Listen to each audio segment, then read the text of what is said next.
राधे राधे दोस्तों, जड़ भगत की कथा भाग 2 में आपका फिर से स्वागत है। पिछले वीडियो में हमने जाना कि कैसे एक हिरण के बच्चे से मोह होने के कारण उनको कई जन्म से गुजरना पड़ा।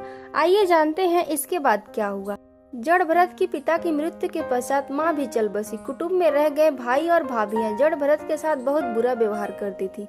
जड़ भरत इधर उधर मजदूरी करते थे, जो कुछ मिल जाता था खा लिया करते थे और जहाँ जगह मिलती सो जाया करते थे। सुख दुख और मान सम्मान को एक समान समझते थे।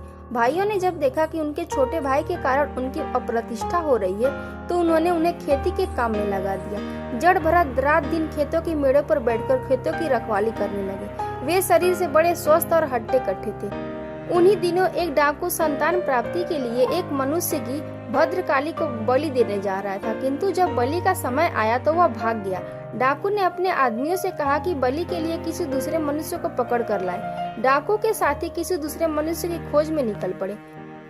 उनकी दृष्टि खेत की मेड़ पर बैठे हुए जड़ भरत पर पड़ी। वे शरीर से स्वस्थ और हट्टे कट्टे तो थे ही।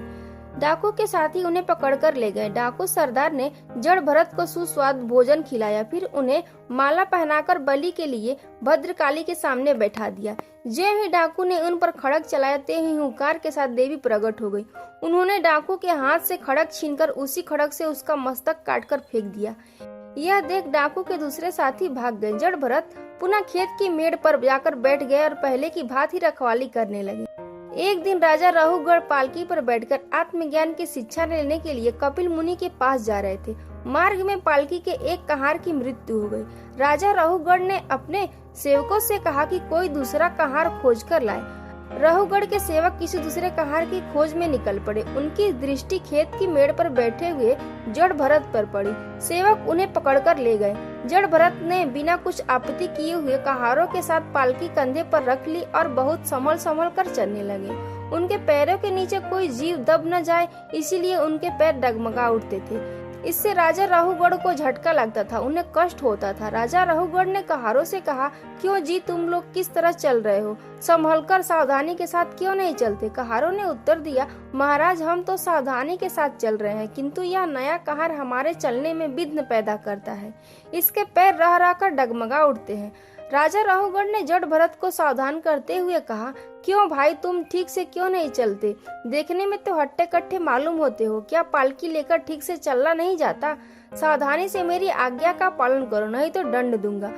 राहुगढ़ का कथन सुनकर जड़ भरत मुस्कुरा उठे। उन्होंने मुस्कुराते हुए कहा, आप शरीर को दंड दे सकते हैं पर मुझे नहीं दे सकते। मैं शरीर नहीं आत्मा हूँ। मैं दंड और पुरस्कार दोनों से परे हूँ। दंड देने की तो बात ही क्या, आप तो मुझे छू भी नहीं सकते। जड़ भरत की ज्ञान भरी वाणी सुनकर राहुगढ़ विस्मय की लहरों में डूब गए। उन्होंने आज्ञा देकर पालकी नीचे रखवा दी। वे पालकी से उतरकर जड़ भरत के पैरों में गिर पड़े और कहा, महात्मन मुझे क्षमा कीजिए, कृपया बताइए आप कौन है? कहीं आप वे कपिल मुनि ही तो नहीं जिनके पास मैं आत्मज्ञान की शिक्षा लेने जा रहा था? जड़ भरत ने उत्तर दिया, राजन मैं न तो कपिल मुनि हूँ और न ही कोई ऋषि। मैं पूर्व जन्म में एक राजा था, मेरा नाम भरत था। मैंने भगवान श्री हरि के प्रेम और भक्ति में घर द्वार छोड़ दिया था। मैं हरिहर क्षेत्र में जाकर रहने लगा था, किंतु एक मृग शिशु के मोह में फंसकर मैं भगवान को भी भूल गया। मृग शिशु का ध्यान करते हुए जब शरीर त्याग किया तो मृग का शरीर प्राप्त हुआ।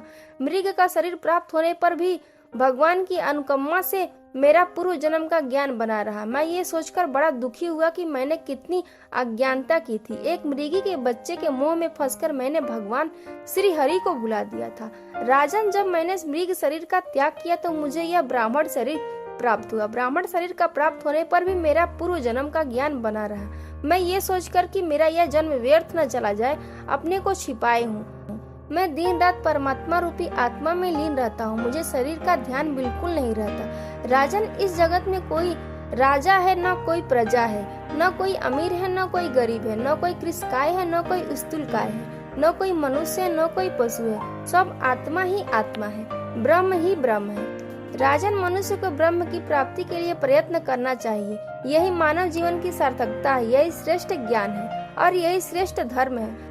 राहुगढ़ जड़ भरत से अमृत ज्ञान पाकर तृप्त हो गए। उन्होंने जड़ भरत से निवेदन किया, महात्मन मुझे अपने चरणों में रहने दीजिए, अपना शिष्य बना लीजिए। जड़ भरत ने उत्तर दिया, राजन जो मैं हूँ वही आप है, न कोई गुरु है न कोई शिष्य है। सब आत्मा है, ब्रह्म है। जड़ भरत जब तक संसार में रहे अपने आचरण और व्यवहार से अपने ज्ञान को प्रकट करते रहे। जब अंतिम समय आया तो चीर निद्रा में सो गए, ब्रह्मा में समा गए। यह सारा जगत ब्रह्म से निकला है और ब्रह्म में ही समा जाता है। ब्रह्म की इस लीला को जो समझ पाता है उसी को जगत में सुख और शांति प्राप्त होती है। अगर आपको ये कथा अच्छी लगी तो एक लाइक जरूर कीजिएगा। मिलते हैं फिर से एक नई कथा लेकर अन्य वीडियो में। तब तक के लिए जय सीताराम।